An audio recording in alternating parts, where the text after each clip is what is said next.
Vamos lá, Chapecoense, condição financeira de 0 a 10. Como é que você vê a Chapecoense hoje?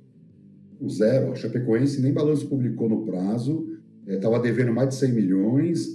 Uma vergonha a Chapecoense, depois de tudo que passou. Um clube que eu respeitava muito financeiramente, sempre defendia a gestão até o acidente. E durante o acidente, fiquei muito sensibilizado e eu espero realmente que o clube consiga sair dessa. Voltou esportivamente, mas assim, escondendo dívida não vai ser o melhor modelo de gestão. Então, publicar balanço é o mínimo que se espera de um clube do tamanho da Chape. Então, eu dou nota 0, porque não publicou no prazo e ficou fora do estudo da Sports Velho pela primeira vez. Quando o cara tem conteúdo, ele não consegue não falar, né? Grêmio, 0 a 10, Amir. Eu dou 10 para o Grêmio, tem que ter paciência para o Grêmio. O Grêmio não quis fazer loucuras. E aí, depois, quando começou a gastar, talvez perdeu o Renato Gaúcho. Tem que ter um pouco de paciência. Dou nota 10 para o Grêmio. O Grêmio fechou com 7 milhões de dólares na pandemia de lucro, enquanto outros clubes brasileiros com mais de 100 milhões de prejuízo. Então, por conta do histórico recente, gastos controlados, boa gestão, mas é claro, o clube está vivendo um caos desportivo. Mas estamos falando, a gente está falando de parte financeira, tá, pessoal? Não é parte esportiva, não é desempenho em campo. O cara está avaliando a parte da grana, da condição. Tá. O esporte, Amir? O esporte é outro, também deu nota 0, também publicou balanço com atraso. A situação no esporte é muito difícil, as dívidas são grandes, a receita é baixa, e, obviamente, o tamanho de um esporte, de um Bahia, era para estar numa situação muito melhor do que está atualmente. América Mineiro.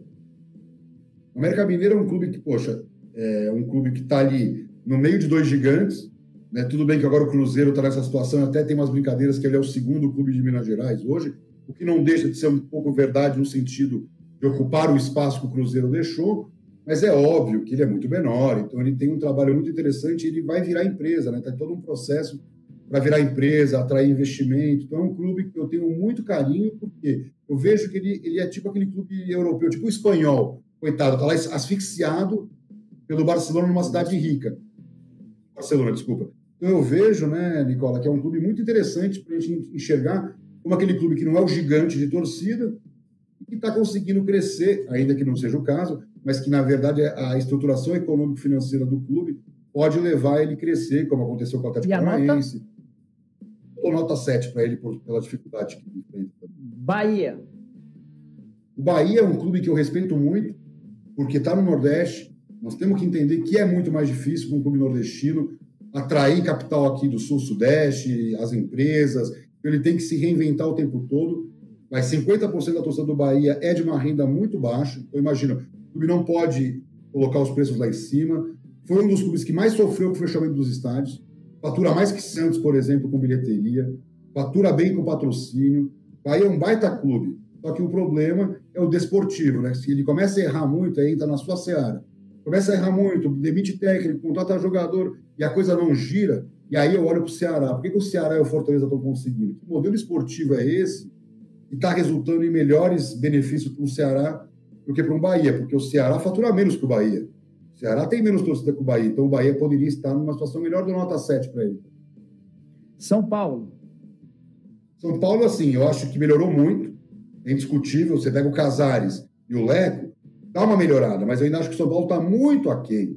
Você pega o Palmeiras, você pega o Flamengo, o próprio Corinthians, que está numa situação dramática de dívida, está numa situação de marketing melhor que o São Paulo. Então, de novo, eu pego muito no pé do São Paulo, porque o São Paulo é a terceira torcida do Brasil consolidado, quando pega entre os jovens, cresce muito, 5 a 10 salários, que é uma faixa de renda super boa no Brasil, ele encosta no Corinthians, tudo dado público. Quer dizer, o São Paulo é incrível em termos de estatística, só que ele nunca conseguiu converter todo esse número em novas receitas. Então, eu acho que o São Paulo, com um esforço maior de marketing, de posicionamento de marca, de inovação tecnológica, de criar realmente, né, um conteúdo mais focado na geração de receitas, eu vejo o São Paulo ocupando esse espaço que hoje é do Palmeiras.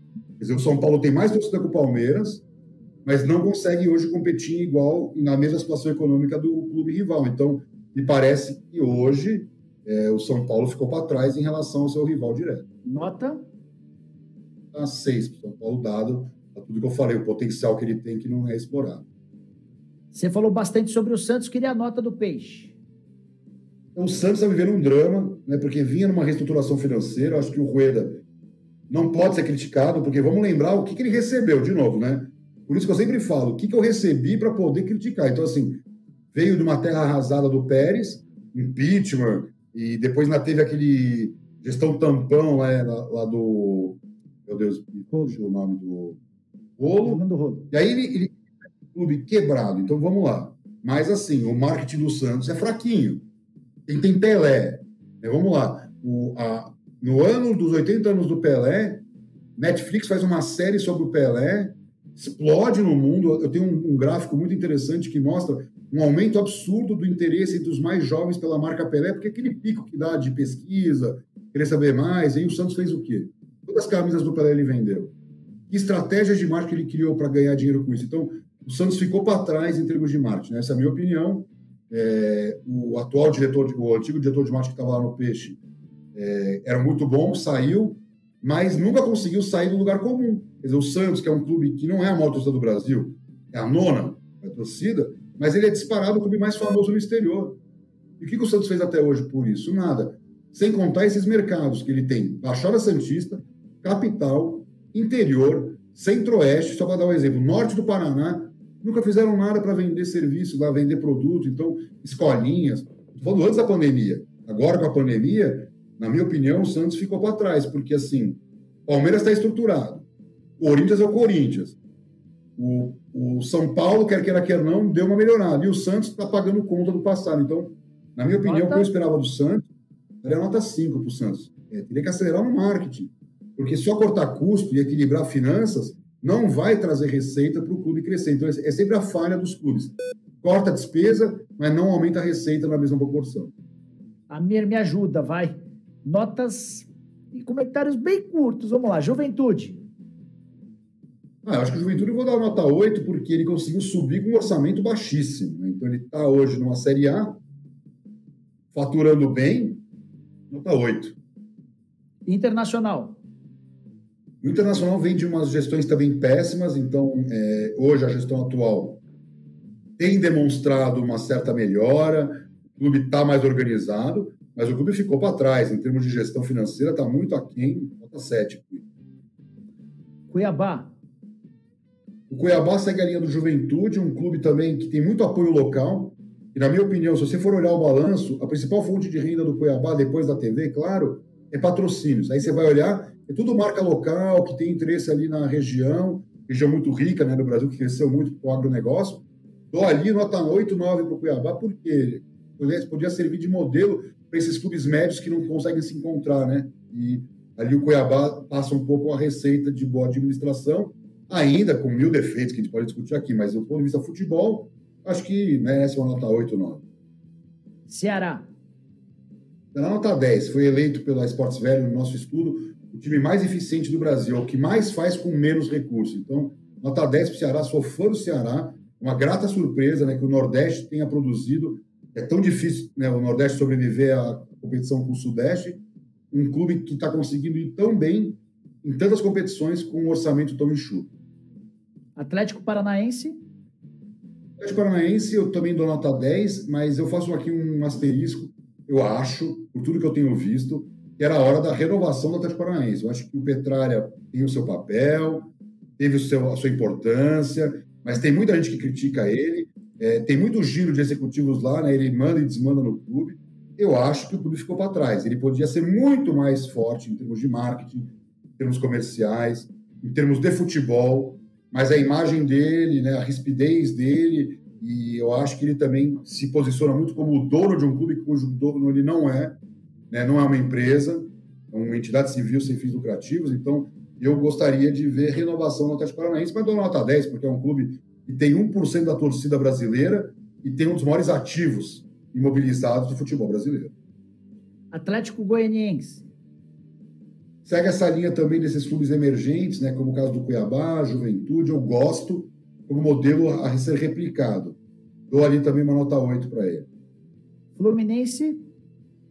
Fluminense também, que eu citei, nota 7, também acho interessante, porque dos cariocas, você tem o Flamengo, que é esse monstro, Botafogo e Vasco na segunda, e o Fluminense como essa marca do Rio de Janeiro no futebol brasileiro. Então, me parece também muito interessante, muito importante para o estado do Rio de Janeiro. É muito ruim o futebol do Rio, o Flamengo ficar com essa cara de Bayern de Munique, esse domínio colossal. Então, acho que o Fluminense faz esse contraponto super importante, na minha opinião. Você falou bastante do Corinthians, do marketing, do estádio, das dívidas e tudo mais. Nota para o Corinthians. Eu vou dar uma nota baixa para o Corinthians por tudo que ele representa. Um clube que fechou os últimos 2 anos com 300 milhões de prejuízo, nota 3. Nota 3. Se o Palmeiras consegue a Crefisa, se o Flamengo consegue o BRB, por que o Corinthians ficou para trás? Quer dizer, é por credibilidade, porque a gestão corintiana diminuiu o potencial da marca. Essa é a minha opinião. Eu sei que tem muito corintiano que não vai gostar, mas assim, a verdade é o seguinte, o Corinthians tinha que ter tido uma cisão da antiga administração Andrei, sei lá o que alguém quiser dar, para uma nova administração, como aconteceu no Flamengo, como aconteceu em outros, como já aconteceu em outros clubes do exterior, e essa continuidade sem ruptura não passa credibilidade. Eu duvido que um investidor olhe para o Corinthians e fale, nossa, estou tranquilo, é um clube super bem administrado, olhando para os balanços, um clube que devia 300 milhões e que hoje deve 1 bi. O Amir está falando sobre, está dando notas para avaliação do departamento financeiro / marketing, a saúde financeira dos clubes. Red Bull Bragantino, nota?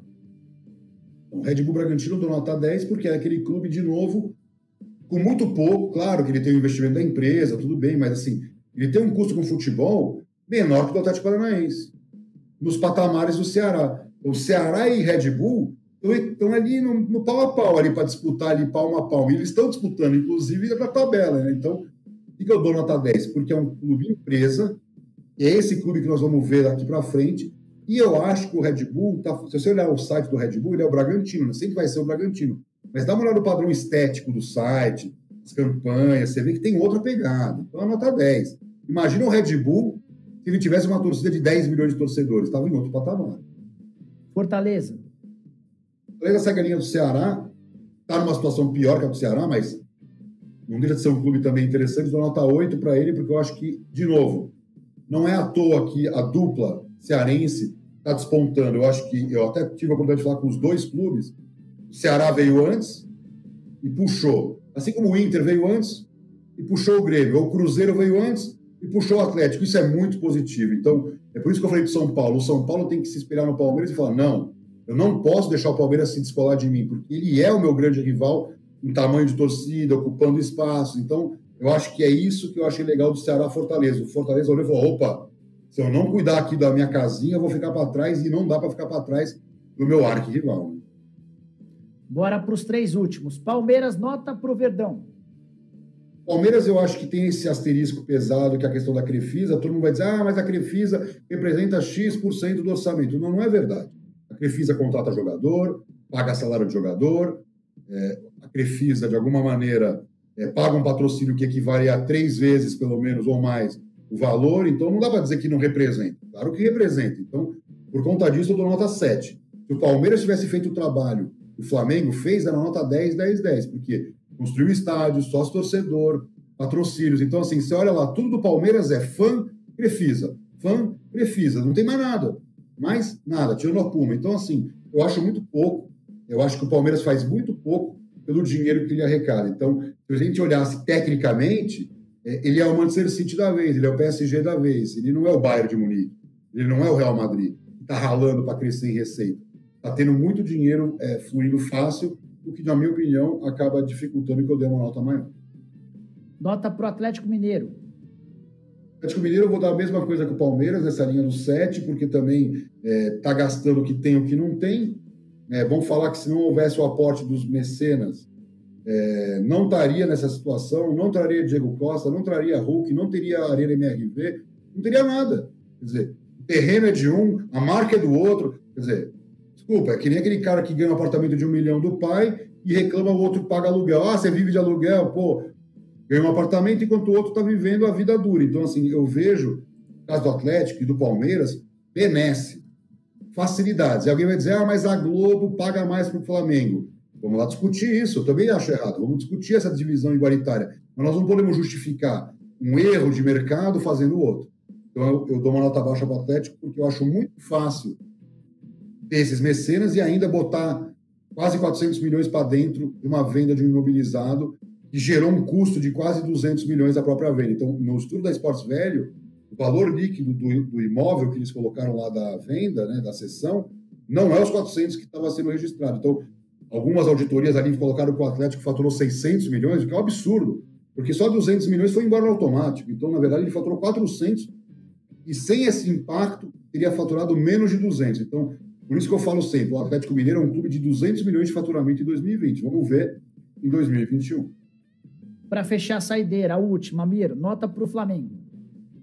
O Flamengo também, eu acho que é o seguinte, tem que fazer uma crítica dura aqui, eu até publiquei hoje no Twitter falando sobre isso. O Flamengo, podemos discutir, né, na data FIFA eu sofro. De novo, não é por causa de um erro de mercado, nós vamos fazer outro erro de mercado. O Flamengo trabalha muito para si. E isso é muito ruim, porque como ele é maior, assusta. Então pega o Grêmio, o Inter, então lá no Sul, vendo o Flamengo atuando nos bastidores, já assusta. O que eles fazem? Se põem contra o Flamengo. Ou o Atlético Mineiro se põe contra o Flamengo. Ou o Palmeiras se põe contra o Flamengo. Não dá para o Flamengo agir dessa maneira. O Corinthians agiu assim, quem não se lembra? O Andrés isolou o Corinthians ao ponto que o Corinthians ruiu. Né? Não foi bom para o Corinthians. Era o time mais odiado. Eu me lembro dos caras, eu não me importo de ser o mais odiado. Claro que você tem que se importar. Isso não é bom. Nos dias de hoje, as marcas estão olhando para tudo. Então, claro que o Flamengo é gigante e sempre vai ter bons patrocínios. Assim, é o que exige sempre que a lei mude, exige que o setor público abra o estádio para botar público. Por quê? Por que ser tão duro nas negociações ao ponto de fazer uma cisão com os outros clubes? Então, assim, imagina agora eu li uma matéria que já estão discutindo fazer uma liga sem Flamengo. É possível? É possível, mas isso não é bom. Fazer uma liga sem Real Madrid, isso também não é bom. Fazer uma liga sem Manchester United, isso também não é bom. Então, eu acho que assim, o Flamengo merece sim essa crítica, fez um ótimo trabalho interno de gestão e merece todos os elogios, mas desportivamente quer ser campeão o tempo todo, eu entendo, mas ele tem que entender também que existe uma questão de relação com outros clubes. Então, hoje, a relação do Flamengo com os outros clubes é muito ruim e isso pode pesar contra o clube em determinados momentos, como nós vimos no caso do Corinthians. E a nota para o Flamengo? 7 para ele por causa disso. Eu daria 10 se ele estivesse pensando no coletivo, porque o Flamengo, pensando no coletivo, ele arrebentava o Corinthians. Corinthians tem esse nota 7, né? Porque deu uma picotadinha, né? Foi 7 a nota, né? Eles isolariam o Corinthians. Hoje, o Corinthians, somado aos demais, é a força motriz para uma liga, para um movimento. Então, assim, se o Flamengo se posiciona como um clube irmão, como era na época da Primeira Liga, que acabou dando errado, mas assim, um clube parceiro dos demais, ele isola o Corinthians. Né? E hoje, o que ele faz? Ele leva o Corinthians para o centro das discussões. Então, não acho que tenha sido inteligente da parte do Flamengo, porque o Corinthians estava com muita restrição por conta do Andrés, aquela coisa toda, e o Flamengo hoje, o BAP, ou sei lá, o presidente, né, do Flamengo, tem uma visão bastante isolacionista. Eu odeio qualquer tipo de isolacionismo quando a gente fala em futebol, em esporte, onde um depende muito do outro para sobreviver. Então, nota 7 para o Flamengo, por esse isolacionismo que ele está criando.